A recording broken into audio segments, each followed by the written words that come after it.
Welcome back everyone, and this will be a review of the Ghouls Rule Lagoona Blue San Diego Comic-Con exclusive Skullector doll. She is themed after a creature that I wholeheartedly have loved since I was a kid, the anglerfish, the deep sea one specifically. I do have opinions about her design overall, but I am very excited that they went with this theme.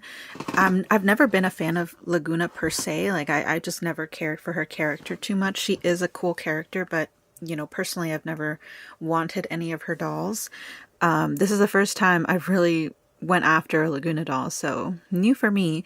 First of all, her box is amazing, and after I'm finished with the review, I am probably going to put her back in the box, displayed a certain way, or how I like, and then put her on display that way. Because the primary reason I did buy her is due to her box and the overall anglerfish theming. On the back, you see Lagoona kind of introduce herself and give a story as to why she's dressed like she is. Basically, she's the one planning the Halloween party this time, and so she put on her best outfit. So this is kind of a sequel to the original Ghouls Rule line. Whether or not I feel like it does match the original doll line is kind of irrelevant. I never was really into the original line. I think Dracula was the only one that I was kind of interested in. But kind of like the Sweet Scream Twyla, I will say I don't think she fits with the original line. I don't know if it's the same designer that they tried to get to design this one from that original line. It's been a couple years, so probably not. But with it being so long, obviously, the style that they chose will not really match the original line too much. I think with the Sweet Screams Twyla was missing a lot of those eccentric patterns that the original Freak to Chic line had. So she kind of stood out in that sense. This one, I don't know, honestly. When I looked at pictures, she just doesn't look like she belongs in the line. But overall, I don't really care about that. I don't have the other dolls to display her next to. All I care about is that she looks amazing. Here's the artwork that she is based on.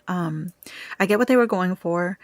Overall, I do have some issues with her design, or not issues, but opinions about how they went with everything. But just for review purposes, the rest of her box is lined in this matte finish. It's a very interesting texture, not burlappy, but it has stripes going down the length of the box, so it has this interesting kind of woodish texture, and then it's covered in glitter. The whole thing is covered in glitter, including the top of her box, which features the names of all the designers, I believe. I think that's what all of this is. The bottom doesn't really have anything special, but the glitter does go all the way around. So this box is just covered in the shimmery glitter, which normally I'd be like, but it looks really good here because of the texture of the box. And also it's probably a white, very, very fine glitter. So it's not distracting, and it doesn't leave an off texture. You can't really feel the glitter from what I'm feeling. But that's it for her box. I'm going to go ahead and open her. I did paint my nails, and a lot of them I ended up touching stuff preparing to film this, so I messed up my my nails, so I apologize if they look a little weird or if I'm doing some weird movements just to avoid messing them up again. I will say this is making me want to open my Sweet Screams Twyla. I had planned to do a review of that one as well, but I never got around to it. So there she is out of the box. Her insert is really cool. It kind of looks like she's inside a whale carcass because of the big bones, which is typical of the deep sea. If you're not as familiar with kind of the biology of the deep sea, whenever whales die, they tend to sink to the bottom, and then all the organisms that live at the bottom of the sea congregate to feed on it, and all that's left is the bones usually, and even those get eaten at some point, I think, after deteriorating. So that's really cool. It also just looks like it's in an aquarium of sorts, probably in Monster High or somewhere in the Monster High world, because I see some other ghouls. I see Draculaura's wings, I think, and another silhouette in the back there. So this must be where she decided to have the party, in an aquarium potentially. And then we have, oh, this is definitely underwater. Then we have the top that I'm assuming opens up into the sky, and it has the Monster High skelette you can see up there. And then the bottom is just the floor. It's purple. The glitter is still printed on this inner insert, so that's pretty cool. The back does have her certificate of authenticity, which I'm going to leave in there. I don't really need it. I don't think this Lagoona came with artwork or anything like the Sweet Screams Twilight did, which is kind of a shame. I would have loved to have a piece of artwork since, you know, I love the theming of this one. Overall, she does look really interesting. It's my first time feeling the material of her clothing, so it's more or less what I expected. So I'm going to try and open her in a way that I can easily put her back. Easiest way to do this is to remove her hands. Okay, the deed is done, and I will say a couple things. In order to unbox her fully, I do think you need to do a couple things. First of all, you have the option of removing this giant thick blister. Normally I do. There was just a lot going on back there. I didn't feel like doing it. If you do that though, it will make it easier to remove her without tampering with the box elements. You don't have to cut any twist ties. You could try to slide them through these holes. I ended up just cutting them. She had two, technically 3 or 4. She had one on her waist, 2 for each of her legs. I think there was another one somewhere in there. The rest is all rubber bands, so you can easily undo them and slide out her accessory. In addition to that, her base is actually locked from the bottom. There's some inserts at the bottom that locked into these holes. So you do have to cut the tape here in order to release them. They had these little mechanisms that were on there like that, and you just turn them so that it releases the base. So you do have to undo both of those. And once you do that, you will be able to remove the stand here in the corner. It was placed there with the clip, so you couldn't just slide it up or down. You really had to release the floor in order to have it slide out, and then also just slide this all the way to the top so the base would come out, or the stand itself would come out, and then the clip will just fall right after that. Overall, not the worst unboxing, but she was really tricky, especially because I did not decide to undo the blister. I did have to pull on her to release her head because she has those clips in there like all Monster High dolls do, I believe. And because of that, I did kind of ruin her hair a little bit. It's now really, really tangled up because there is a lot of gel. But yeah, she has about 2 of those little clips back here from what it feels like. But now that she's out, I'm happy. Her insert is pretty cool, so if you decide to put her back in the box, you could probably take out the blister, but it does help secure her in a certain pose. So I'm going to leave that there for now. Now, I do have to undo her rubber bands from her shoes, so let me do that really quickly. Oh, and I did remove my manicure, so I apologize for the dirty nails you're going to have to see for the rest of this video. Alright, let's start off with her face. It's really pretty. I will say one of the issues that I did have when they first released her is that her face does not seem or look like her OG Lagoona dolls in the sense of her screening. Her eyes are not as round. They're a lot more elongated, and that kind of removes some of the fishy aspects of her overall look. In addition to that, oh no, it's not too bad.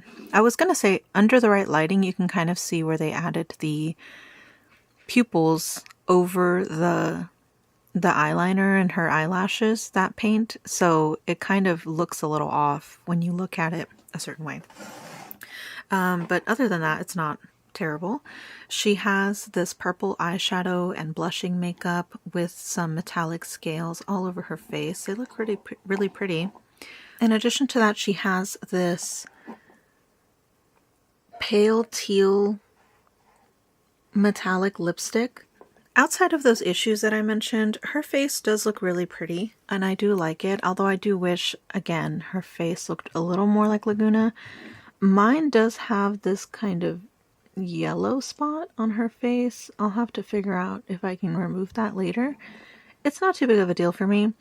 Her eyebrows are this kind of gray color. Now, I did see fans of Lagoona. I'm kind of going off of what they're saying because I haven't really paid attention to the Lagoona dolls growing up, or at all, since she wasn't a character that I really gravitated toward.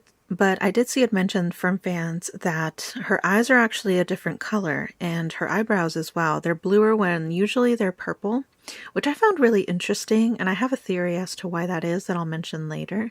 Let's just keep moving on. So she does have this headpiece. Let me see if I can show y'all. So she has this anglerfish-esque spinal looking headpiece. Again, I think this is based off the most generic the most generic species of anglerfish, which is the maybe the black sea devil version. That's the one that tends to have the really spiny fins at the top. It's also the one I think Finding Nemo used as a reference. Humpback anglerfish, I think, is the most common name for it. It's usually black, which, you know, matches what they went with, and does have this pattern. I think it's really, really cool. It looks more like the fish spine instead of its fins because it is hollow. If they had kept some translucency in the plastic, I think it would be more akin to the fins, but to me, it's really cool. I really loved this aspect of it. Her hair is just plain. It is gel to give it this stringy texture and slightly wavy hairstyle. I do think they should have done something else. I'm sure they were trying to go with like somewhat of a mermaid theme with it being underwater, but I think I saw a post on Reddit from someone who restyled their Lagoona's hair to have a mermaid, or not a mermaid, a fish tail braid, and I think I'm going to do that with her because it looked so good. Because yeah, right now as it stands, her hair is just all over the place. It's getting tangled in aspects of her headpiece as well as her earrings. So she does have earrings. They don't seem to have any type of anglerfish association. It's just tentacles. And they look cool, but they're getting buried in her hair. In addition to that, and I noticed this in the blister when I took her off, she has some of her hair actually rubber banded to her arms. So she doesn't have much of a hairstyle. We established that. But they did separate the front tendrils with some rubber bands, as well as this one has a fabric piece that they actually, I think, tied to her head. This one as well. And then this strand has a rubber band attaching it, or I think it's tied to her arm, which I found very interesting. I'm assuming to keep it a little more flowy, or have it looking more flowy in the box. Again, I'm probably going to restyle her hair to put it in a braid because I don't know. I'm not vibing with this attempt at a mermaid hair flowing in the water, which I'm sure is what they were going for. I appreciate the attempt, and I understand it's pretty hard to make a doll look like they're in water in a box, especially when you are trying to avoid gelling them to heck and back. So let's move on to her outfit. Her outfit, I think, is what bothered me the most when she was released, because I initially was not going to get her. I was really excited by the concept of an anglerfish themed doll, and then I saw her, the initial pictures released before the stock photos came out, and I just wasn't impressed with her outfit. Let's look at it piece by piece. She has two sleeves that have gaps in them. I don't think this is just cut, by the way. They didn't sew this. So at some point this tear might actually extend up her arm and deteriorate over time. But it is made, a lot of people were calling this trash. And I understand the association because it kind of does look like it now that you mention it. But it's made out of this faux leather iridescent fabric. The seams are on the outside, which is a choice. I really wish those seams were on the inside instead. So this does look kind of cheap. In addition to that, she has these flaps that I think are supposed to be kind of fishtail things. It has one piece of tulle in the center and then two separate pieces in the back. They're made out of this iridescent blue fabric that has little patterns of a swirl through it. It does look really cool. It has a very interesting texture. I think you could definitely use this for ASMR or something. It's just the construction that I feel is making it look really cheap. When the designer decided on this type of concept, I think they really should have narrowed down how exactly it was going to be constructed, because to me this just looks like there was no plan. Absolutely no plan to make it look decent. Same thing with her other arm. And a lot of people had issue because I guess the earlier Lagoona dolls, they did a better job of incorporating her fins in her outfits, or they designed around it so where you didn't have to do this every single time. So it would have been nice to see some of that creativity in a collector doll for Lagoona, because I know she kind of gets shafted a lot with her collector dolls. I haven't really been impressed with a lot of the ones she's gotten. So personally, these things, they can go. I feel like they could have tried something else. The dress is cute. I do like the dress, even though it's kind of simple. Again, I wasn't really impressed with it. The fabric is nice, but the fabric is pretty much doing all the legwork in making this look good. She does have this plastic piece that you can remove, and it looks like just a spine for a fish. Or actually, I think this is more algae. Yeah, this looks more like a plant to me instead of some fishy spine or skeleton. But here is what the form looks like. It's pretty simple, and it's like stitched here in the middle. Also, I mentioned this in the previous review that I did for a Monster High doll, I think the Dracula one. These stand clips are getting smaller and smaller or something, because putting her in it was a struggle. I was very afraid that it was squeezing way too hard on her outfit. But moving along, it's just a simple dress. There's no sleeves or anything. You can see where it the cutout here. I do like the seam work here.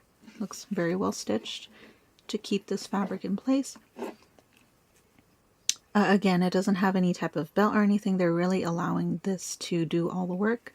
Underneath, it is multiple layered. It has some black tulle on the bottom.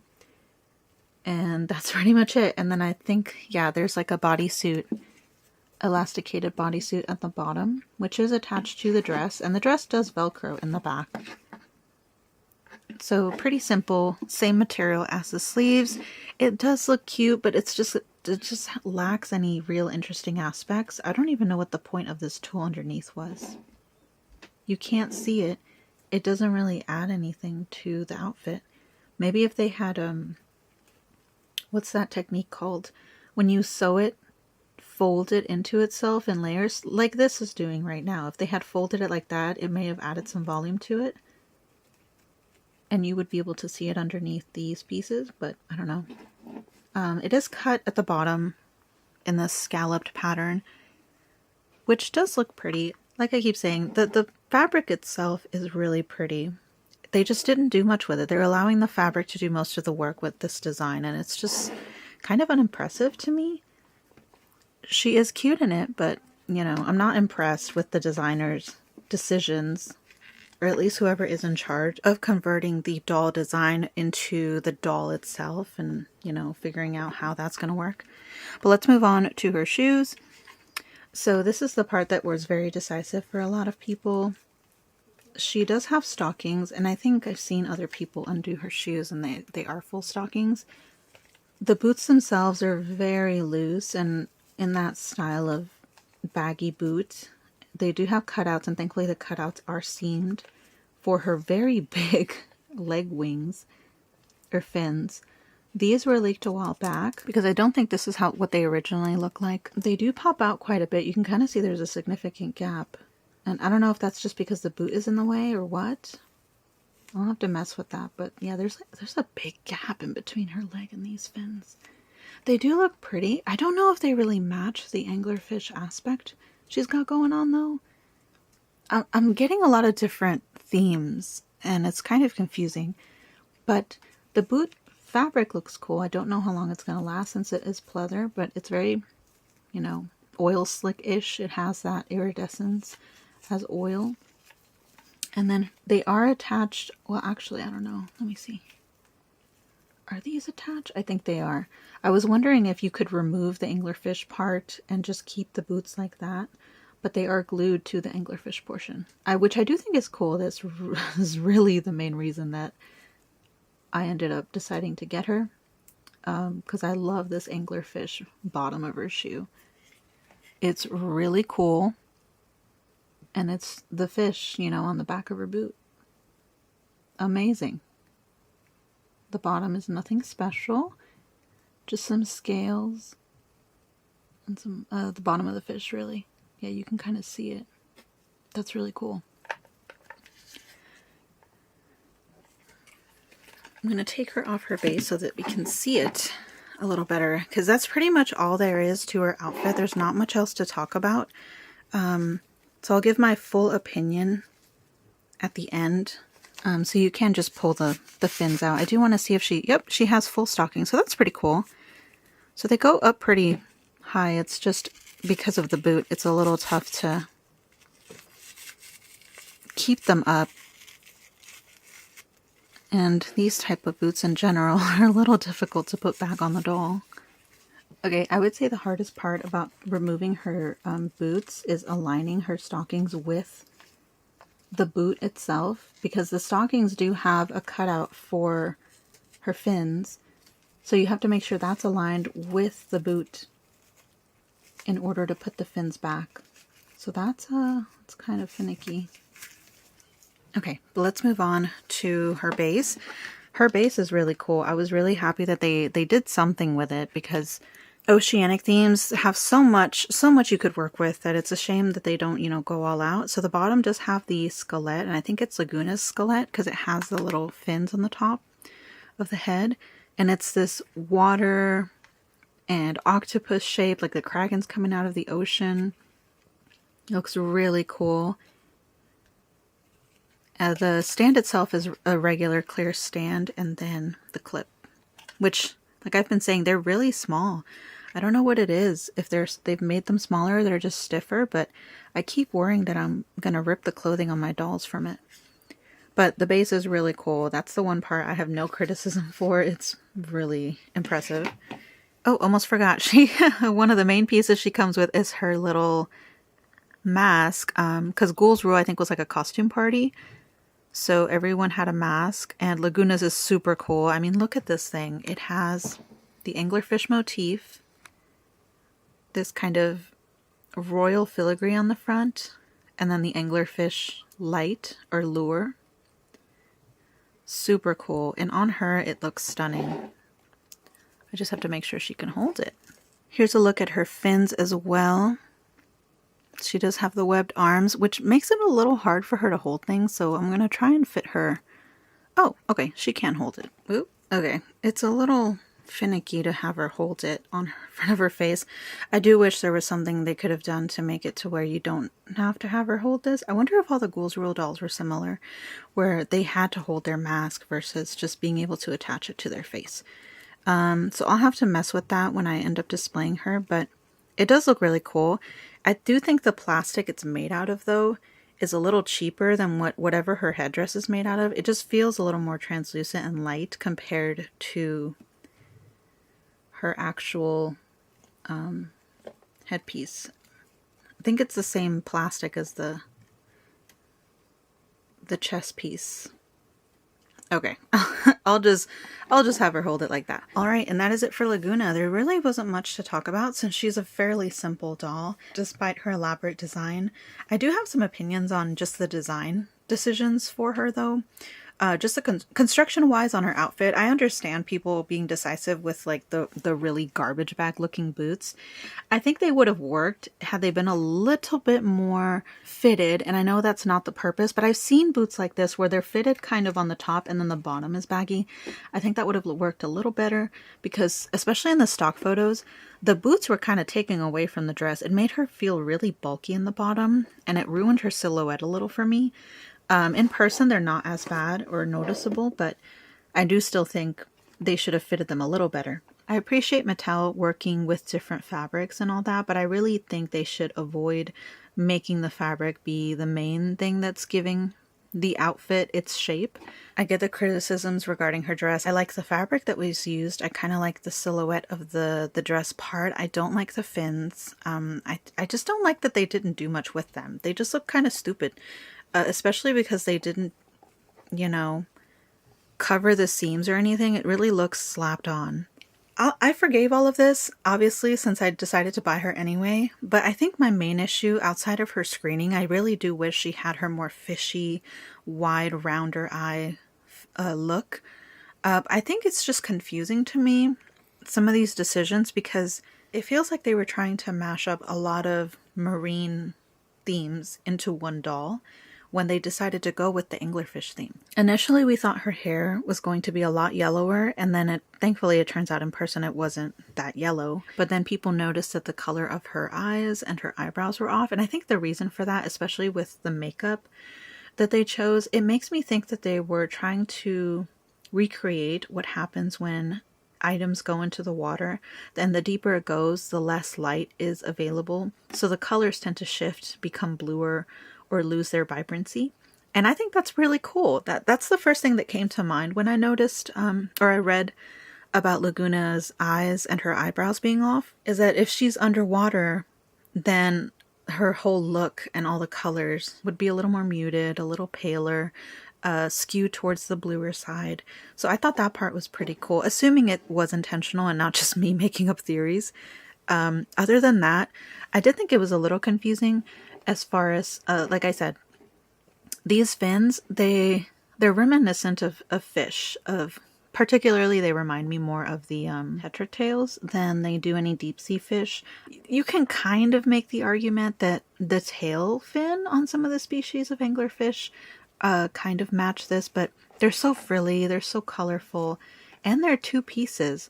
I think they had a different fish in mind when they designed this dress. But to me, the most confusing part was the fins. These look like butterfly fins to me, and again, that has nothing to do with the anglerfish. Maybe it was this. Like I said, you could make the argument that, because the one they're primarily referencing does have these little fins, but they're so small, they don't really do all this decoration and stuff. And again, it's Monster High. They might have been just exaggerating some of these features for their purposes, which is fine. But it just came off a little like a lot of different things into one doll, and it didn't come across as that cohesive.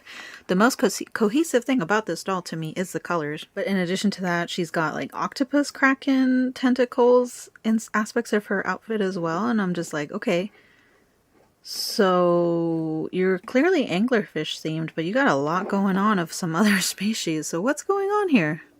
Just very confusing. I think they really should have just stuck to the one fish and kept it. They could have done some cool things as far as like they did with the packaging, whale bones or something for the base if they wanted to still make the elaborate base. I'm assuming someone in the design team just thought, oh, giant squid are a thing, they live in the deep water, and then called it a day. I do think she was kind of overpriced. Her box is also really huge, so, but I like that it's tall, so she'll definitely be a staple piece when you display her.